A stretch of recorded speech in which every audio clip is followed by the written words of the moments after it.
untuk mengawali proses pembelajaran kita, Ibu minta tolong kepada ketua kelas untuk mempersiapkan teman-temannya dan berdoa sebelum belajar. Jelas, sebelum kita memasuki pelajaran kita di pagi hari ini, alangkah baiknya kita mulai dengan doa. Berdoa dimulai.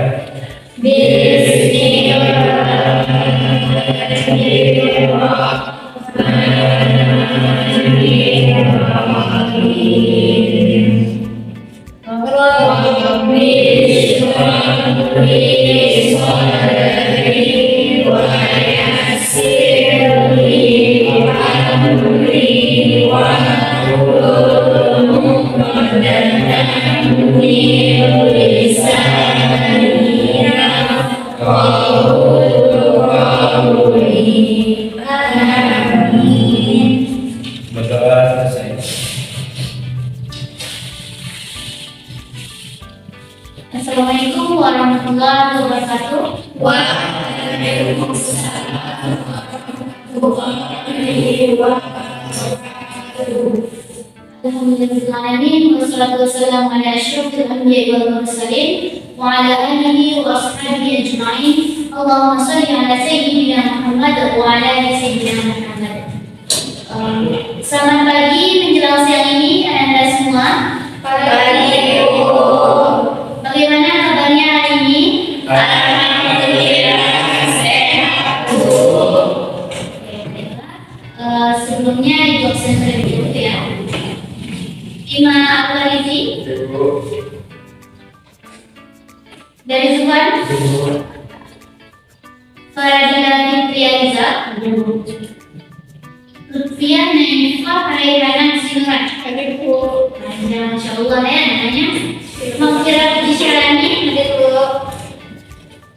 Putri Amanda Hasibuan, Rahayu Wulandari, Rani Badriya Zahra, Saiful Amri, Sucitriana. Masih ada yang belum disebut namanya? Ya, siapa namanya? Pedestrian. Maaf ya. Berarti di dalam berarti anggota kelas di lokal ini berjumlah 11 orang ya, kelas? Iya, Bu. Oke.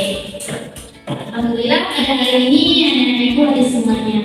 Sebelumnya itu ingin bertanya, apakah anda semua, anak-anak ibu semua masih ingat dari pertemuan sebelumnya? Masih. Apa materi sebelumnya? Apa saja itu? Jujur, sabar, Jujur, sabar, dan iman. Nah, materi kita pada hari ini temanya adalah ayo menghindari sifat tercela. Nah, setelah kita mengenal sifat terpuji minggu kemarin, sekarang kita mengenal sifat tercela.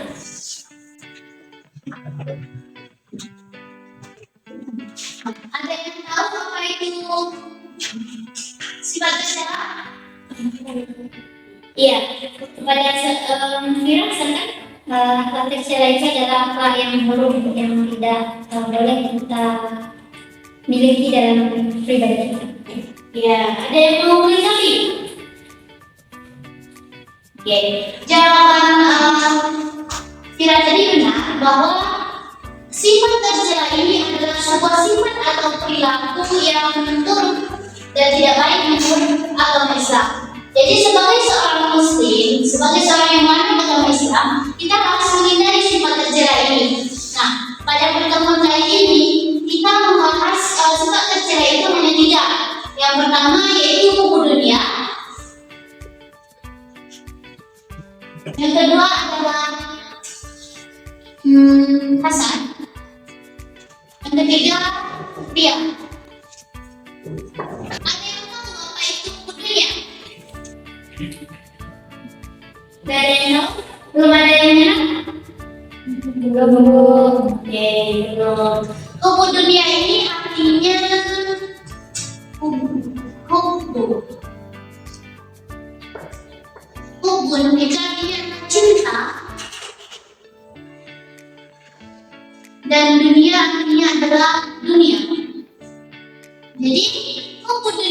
sikap cinta kepada dunia yang terlalu berlebihan. Nah, di sini apakah kita boleh cinta kepada dunia? Nah, kita boleh cinta kepada dunia, tetapi jangan terlalu berlebihan. Maksudnya adalah kita harus menyeimbangkan antara kehidupan dunia dan akhirat. Ada yang tahu dalil dari buku dunia ini? Coba buka bukunya halaman 4. Apa judulnya? Surat yang 40. Ada yang mau ingin membaca? Oke, kira. Alhamdulillahi minasyaitonirrajim. Bismillahirrahmanirrahim. I'lamu annama hayatud dunya la'ibun wa lahwun wa zinatun wa tafahum bainakum wa takatsur fil amwali wal awlad. Shadaqallahul azim. Artinya adalah, ketahuilah bahwa sesungguhnya kehidupan dunia ini hanyalah permainan dan suatu yang melalaikan, perhiasan dan bermegah-megah antara kamu, serta berbangga-banggaan tentang banyaknya harta dan anak. Quran Surat Al-Hadid ayat 20. Oke. Inti dari Quran Surat Al-Hadid ayat 20 ini, kandungannya adalah dijelaskan di sini bahwa dunia itu hanyalah permainan. Nah, dunia hanyalah permainan dan tempat yang membuat orang melalaikan kehidupan akhiratnya. Jadi, dunia ini hanyalah tempat di mana kita bersinggah, tempat persinggahan untuk di mana tujuan kita hidup di dunia ini dijelaskan oleh Allah di dalam surat Al-Zariyat ayat 56 bahwa Allah berfirman, A'udzubillahi minasyaitonir rajim, Bismillahirrahmanirrahim, wa ma khalaqatal jinna wal insana illa liya'budun. Artinya adalah tidaklah aku ciptakan jin dan manusia melainkan hanya untuk beribadah kepadaku.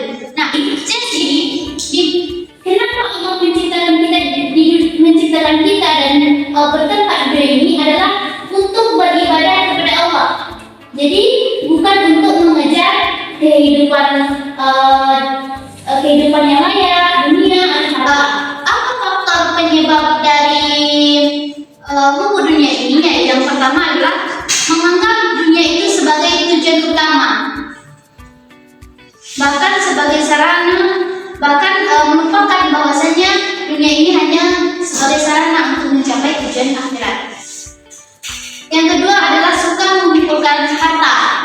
Suka mengumpulkan harta dengan menghalalkan berbagai macam cara, baik itu dengan kebohongan dan sebagainya. Kemudian pikir terhadap atau maksudnya adalah tidak rela hartanya ini terlepas dari dirinya. Dan yang keempat itu serakah dan rakus serta tamak, di mana selalu ingin mengumpulkan harta walaupun sudah memilikinya. Dan yang kelima yaitu tidak bersyukur. Contoh dari hukum dunia ini misalnya adalah siapa yang jaket warna ya, misalnya Bima ini berprofesi sebagai seorang pedagang. Nah, ketika azan zuhur telah tiba, dia masih menunggu barang dagangannya ini untuk dibeli oleh para pembeli, sehingga dia melalaikan sholatnya. Jadi ini termasuk contoh hukum dunia, lupa terhadap akhirat. Oke, mungkin itu materi ibu dunia. Ada yang mau ditanyakan? Iya, siapa namanya? Saiful. Oh ya, Saiful. Apa pertanyaannya Saiful? Jadi katanya bagaimana jika seseorang itu lebih mencintai dunianya ketimbang akhiratnya? Terima kasih. Oke, bagaimana seseorang itu terlalu mencintai dunia ketimbang akhiratnya? Nah, ada yang bisa menjawab? Dadah. Oke. Bagaimana caranya agar orang tersebut tidak merupakan akhiratnya? Nah, sebagai seorang muslim, tugas kita yaitu mengingatkan dia supaya tidak lupa dengan kehidupan akhiratnya. Ingatkan, karena kita sebagai seorang muslim ini kan tugasnya selalu mengingatkan sesama muslim yang lainnya. Dan untuk diri pribadi atau diri sendiri, kita bisa dengan cara kita bisa menghindari sifat buruk dunia ini dengan cara mengingat bahwa kehidupan dunia ini hanyalah sementara. Dan ingatlah selalu kematian, bahwasanya kematian itu sangat dekat kepada kita dan memiliki sifat qanaah ini artinya adalah merasa cukup terhadap apa yang telah diberikan oleh Allah. Kemudian ingatlah selalu bahwa apa yang kita lakukan dan kita kerjakan di dunia ini pasti akan diminta suatu saat nanti di akhirat pertanggungjawabannya. Nah, itu jawaban dari Ibu. Apakah saya pun merasa paham? Insya Allah saya paham. Oke, masih ada yang mau ditanyakan? Tidak ada? Oke, kita masuk ke materi yang kedua yaitu hasad. Nah, ada yang tahu hasad? Ada yang pernah dengar?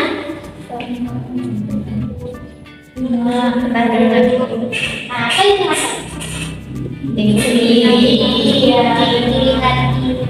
Ya benar, dengki atau benci. Nah, sifat hasad ini merupakan suatu penyakit hati yang mana muncul ketika merasa tidak senang melihat orang lain mendapatkan karunia yang lebih dari kita, melihat karunia yang diberikan Allah itu terlebih kepada mereka. Nah, hasad ini dapat diartikan sebagai membenci nikmat Allah yang dianugerahkan kepada orang lain, serta menginginkan agar nikmat tersebut segera hilang atau terlepas dari orang lain itu. Nah, apa sih faktor penyebabnya kok bisa orang ini memiliki sifat hasad? Nah, yang pertama adalah adanya rasa permusuhan dan kebencian kepada seseorang. Kemudian faktor utamanya itu adalah adanya sifat takabur atau sombong.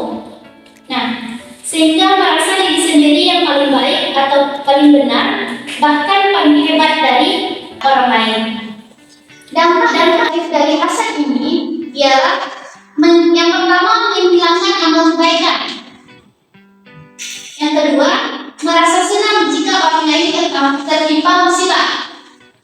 Dan yang ketiga, memutus tali silaturahim. Dan yang keempat, hilangnya ketenangan dan kebahagiaan dari hidup diri sendiri. Kemudian yang kelima, tidak dapat menyempurnakan iman. Nah, bagaimana cara menghindarinya? Ada yang punya spidol? Spidol apa ya? Catat saja ya. Nah, cara menghindarinya itu yang pertama, perbanyaklah rasa syukur kepada Allah Subhanahu wa Ta'ala. Yang kedua, menanamkan kesadaran bahwa sifat hasad akan membawa seseorang menderita batin karena iri melihat orang lain. Yang ketiga, berpikir positif atas segala kejadian yang menimpa. Berpikirlah selalu positif terhadap apa yang telah Allah berikan kita. Mungkin seharusnya Allah memberikan kita posisi yang seperti ini. Siapa tahu suatu saat nanti Allah akan mengangkat derajat kita kalau kita memiliki sifat yang sabar. Nah, dari materi yang disampaikan tadi ada yang ditanyakan? Iya. Sekarang Terima kasih Bu. Apakah ada dalil tentang sifat hasad ini Bu? Iya, dalil sifat hasad. Nah, dalil sifat hasad ini terdapat di dalam Quran surat Al-Imran ayat 120 yang berbunyi, A'udzu billahi minasyaitonir rajim. Bismillahirrahmanirrahim. In tamsaskum hasanatun tasu'hum wa in tusibkum sayyi'atun yafrahu biha. Yang artinya adalah jika kamu memperoleh kebaikan, niscaya mereka bersedih hati. Tapi jika kamu mendapat bencana, mereka bergembira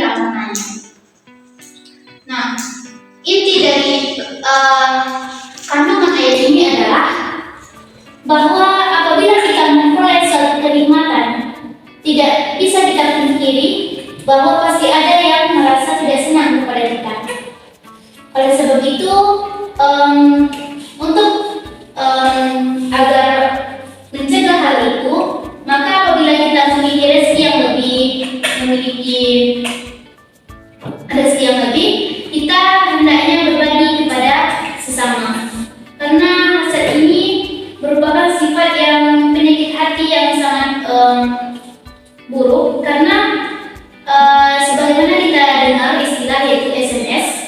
Dan tahu apa itu SMS? Yaitu senang melihat orang susah dan susah melihat orang senang. Itu materinya ada yang ditanyakan? Hasad? Tidak ada.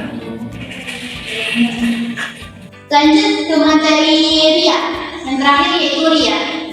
Ria ini berasal, menurut bahasa itu berasal dari kata ar-riya, yang artinya adalah menampakkan atau memperlihatkan suatu amal kebaikan kepada sesama manusia. Dengan kata lain, ria ini merupakan melakukan ibadah yang diniatkan untuk mendapatkan pujian dari Allah, pujian dari orang lain, bukan karena Allah semata.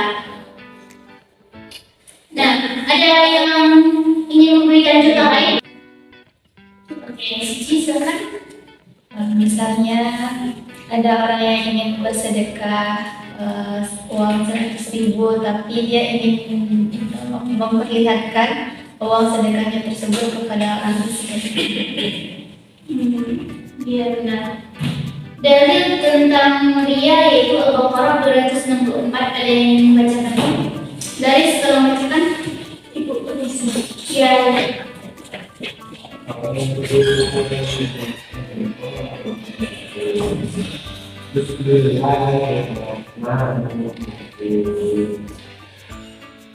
Ya ayyuhallazina amanu la tubtilu shadaqatikum bil manni wal adha kalladzi yunfiqu ma'ahu Hai orang-orang yang beriman, janganlah kamu menghilangkan pahala sedekahmu dengan menyebut dunia dan menyakiti perasaan sebenarnya, seperti orang yang melangkahkan pada keinginan pada manusia. Ada yang ingin mau menjelaskannya? Nah, Saiful, silakan. Terima kasih Bu. Ini sebelumnya, jadi maksud dari ayat tersebut adalah Allah melarang kita berbuat ria. Contohnya seperti kita memberikan sesuatu kepada orang lain, tetapi kita memperlukannya atau kita menampakkannya secara jelas seperti di era milenial sekarang adanya dokumentasi hanya hal akan dipandang oleh orang agar dirinya tampak dermawan atau lebih baik saja, tetapi dalam hatinya tidak terus untuk memberikan uang tersebut kepada si penerima. Adapun Baca mengatakan jika kita memberikan uang dengan tangan kanan, jangan sampai tangan kiri mengetahui perbuatan tersebut. Artinya jika kita jika kita bersedekah, jangan sampai orang tahu. Mungkin itu saja Bu. Ya, terima kasih ya. Oke. Faktor penyebabnya seseorang yang bisa memiliki sifat ria, yang pertama itu terlalu dikagumi orang lain. Ada anak-anak yang mencatat kan materi yang sampaikan? Karena nanti pada akhir pembelajaran Ibu akan memberikan sebuah evaluasi, ya sebuah game. Kita mencatat dari sini. Yang kedua adalah lari dari celaan orang lain. Yang ketiga, ambisi mendapatkan kedudukan atau kepemimpinan. Yang keempat, senang karena lezatnya pujian orang lain. Yang kelima, lalai akan dampak buruk dari dia. Dampak negatif dari sifat ria ini adalah ria lebih berbahaya daripada fitnah dajjal. Yang kedua, nilai amal soleh itu pasti akan hilang. Karena tujuan beribadah tadi bukan karena Allah, karena ini dipuji oleh orang lain. Yang ketiga, ria merupakan syirik khafi, yaitu tersembunyi. Yang keempat, hampa jika pertalian dan pujian yang ia harapkan ternyata tidak didapatinya. Yang kelima, menimbulkan pertengkaran bila ia mengungkit kebaikannya pada orang lain. Selanjutnya, cara menghindarinya. Bagaimana sih cara kita untuk menghindari sifat ria ini? Yang pertama, perbaiki ibadah semata-mata karena Allah Subhanahu wa Ta'ala. Yang kedua, menghindari sifat suka memamerkan perbuatan baik. Yang ketiga, bersyukur atas sifat yang telah diberikan. Yang keempat, mengingat bahaya perilaku ria ini. Yang kelima, hidup sederhana. Nah, itulah materi kita pada hari ini. Ada yang mau ditanyakan? Tadi Ibu lupa memberikan contoh hasad, perilaku hasad. Ada yang mau ingin mencontohkannya? Oke, ya silakan. Jadi itu pakai itu misalnya si ini dia yang satu, terus si ular itu yang kedua, terus karena ularnya nggak suka dengki sama si Windy, jadi dari pembelajaran berikutnya mencurangi si Windy agar tidak ranking 1. Iya, nama si ada yang ditradukti tentang materi kali ini. Oh ya, terima kasih ya. Tidak ada kamu. Tadi Ibu ada bilang kalau ada games ya. Games ini bertujuan untuk melihat seberapa jauh pemahaman anak ibu semua terhadap materi kita pada hari ini. Nah, di tangan ibu sudah ada kertas yang berbeda warna. Ada kertas putih. Ini berisikan tentang pertanyaan. Sedangkan kertas warna hijau ini berisi tentang jawaban dari beberapa pertanyaan yang ada di kertas putih. Cara bermainnya adalah anak ibu semua mencari pasangan pertanyaan dan jawaban yang benar. Nah, contohnya, misalnya Rani dia mendapat kertas warna hijau, sedangkan Wulan dia mendapatkan kertas warna putih. Nah, kertas warna putih yang dimiliki Wulan ini kan berisikan pertanyaan, sedangkan kertas yang ada di Rani ini berisikan jawaban dari pertanyaan yang ada di kertas yang dimiliki oleh Wulan tadi. Sudah paham? Ibu kasih waktu 3 menit atau 4 menit untuk mencari jawabannya, dimulai dari setelah ibu membagikan kertas ini.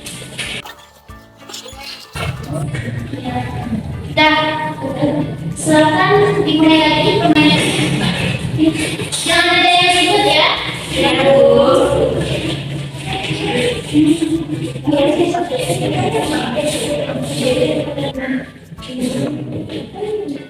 Dan kalau sudah menemukan pasangannya, silakan duduk. Nah, siapa yang mau duluan membacakan pasangan pertanyaan itu dan jawabannya? Suci siapa? Namanya? Oh, Lucia. Oke, silakan.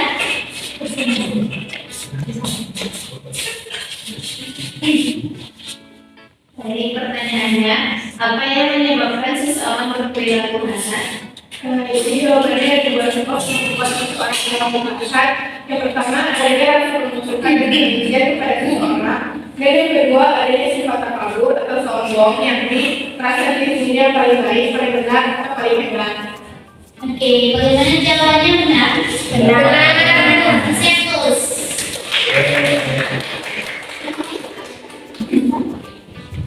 Oke, selanjutnya dari sama siapa? Oh,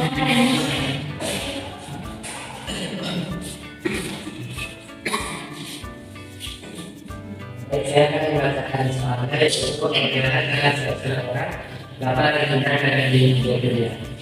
Jawabannya, pertama mengingat bahwa kehidupan dunia itu hanya sementara.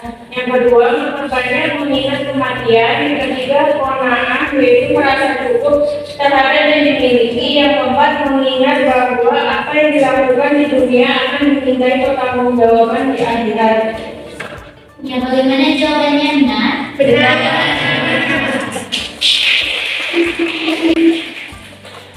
Untuk oke, saya pukul sama huruf yang benda. Bisa kan?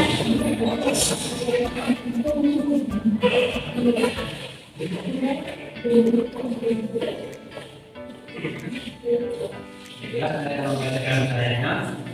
Apa saja dampak negatif dari perbuatan dia? Dalam pasal selanjutnya itu ada 6. Yang pertama, kita lebih berbahaya daripada zina dajjal.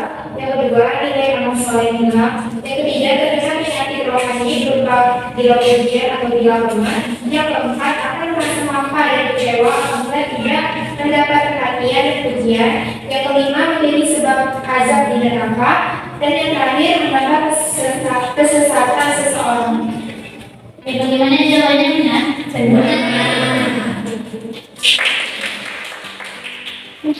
Lanjut, satu lagi.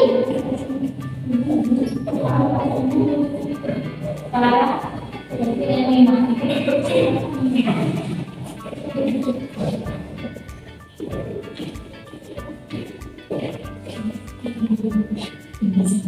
Baik, pertanyaannya, melakukan amal kebaikan bukan karena dia ibadah kepada Allah, melainkan dari manusia dengan cara memperbaikkan kebaikannya kepada orang lain supaya mendapat pujian atau penghargaan merupakan definisi dari itu merupakan definisi dari dia. Dia adalah sifat seseorang yang suka menceritakan kebaikannya kepada orang lain. Bagaimana jawabannya, Nat? benar.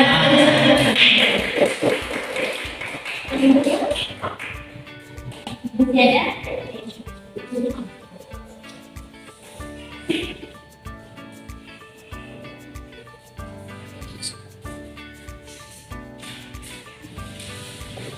Dari pertanyaannya, sebutkan dalam beberapa ayat Al-Quran dan juga hadis Nabi yang membahas atau menjelaskan tentang realitas. Berbagai ayatnya yaitu terdapat dalam surah Al-Imran ayat 120 yang berbunyi Bismillahirrahmanirrahim. In tamsaskum hasanatun tasu'hum wa in tusibkum sayyi'atun yafrahu biha, yang artinya, dan jika kamu memperoleh kebaikan, niscaya mereka bersedih hati. Tetapi jika kamu mendapat bencana, mereka bergembira karenanya. Hadis yang berkaitan dengan fikih atau asal ini adalah hadis dari Ahmad yang berbunyi iyyakum wal hasada fa innal hasada yaqulul hasan kama taqulun narul haqqum. Rawahu Ahmad, dan artinya jauhilah olehmu sifat dengki karena sesungguhnya sifat dengki itu memakan kebaikan seperti api memakan kayu bakar. Hadis riwayat. Benar jawabannya? Benar.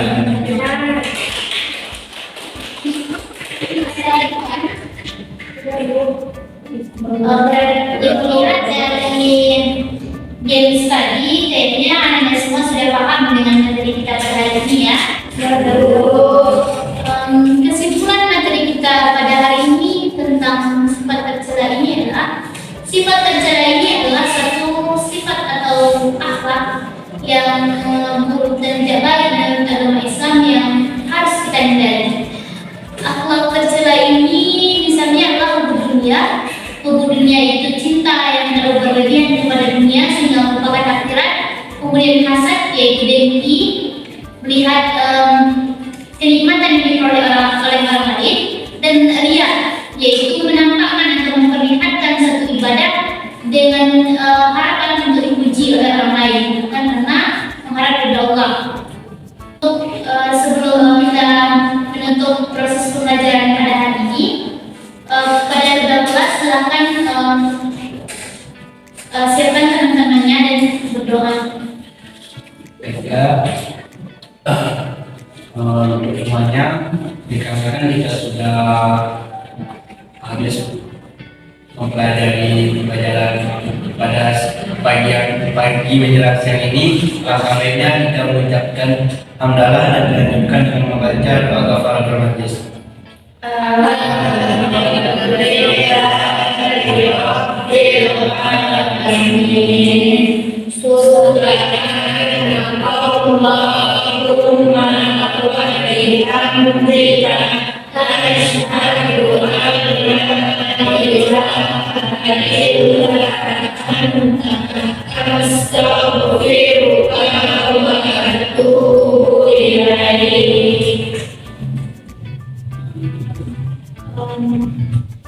Baiklah, ditutup pertemuan kita pada hari ini. Pesan ibu tetap selalu semangat dalam belajar, tetap menjadi muslim dan muslimah yang taat dan bertakwa. Akhir kata, mohon maaf. Wassalamualaikum warahmatullahi wabarakatuh. Waalaikumsalam.